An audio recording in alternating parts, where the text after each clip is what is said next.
السلام عليكم ورحمة الله وبركاته، كي راكم خاوتي؟ إن شاء الله تكونوا بخير وعلى خير وبصحة جيدة. اليوم جبنا لكم كل ما هو جديد وحصري عن أخبار وأسعار السيارات في الجزائر.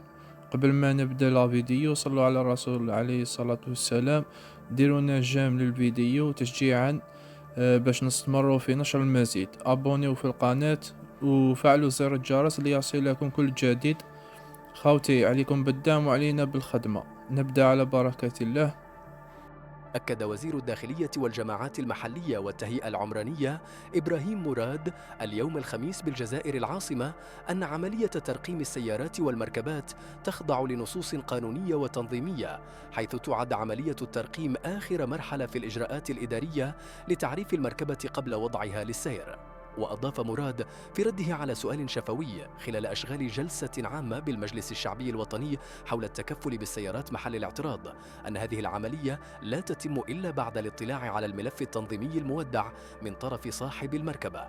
وأوضح أن أي عملية تزوير للوثائق المكونة للملف يترتب عنها إجراءات قانونية مثل حجز ومصادرة المركبات مع تعريض مرتكب المخالفة لعقوبات، مشيرا إلى أن هذا الموضوع يقع ضمن اختصاص عدة قطاعات أبرزها العدالة، الجمارك، المناجم وكذا المصالح الأمنية.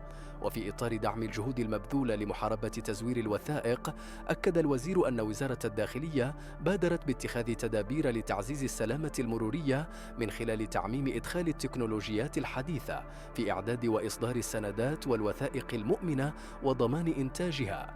كما تسعى الوزارة إلى وضع أنظمة معلوماتية تسمح بالتحديد الدقيق للمركبات ومتابعة سيرها والمعاملات المتعلقة بها. أما فيما يتعلق بالإجراءات المتخذة لإنصاف أصحاب السيارات المحجوزة، أوضح الوزير أنه لا يمكن للإدارة البت في القضايا محل التحقيق أو المطروحة أمام العدالة، حيث يتطلب ذلك صدور الأحكام والقرارات القضائية الخاصة بها. ومع ذلك، وفي حال التأكد من حسن نية المشتري، يمكن لضابط الشرطة القضائية اقتراح تعيين المشتري كحارس قضائي للمركبة، وذلك إلى غاية الفصل النهائي في القضية، بشرط عدم وجود أي تزوير في الخصائص التقنية للسيارة.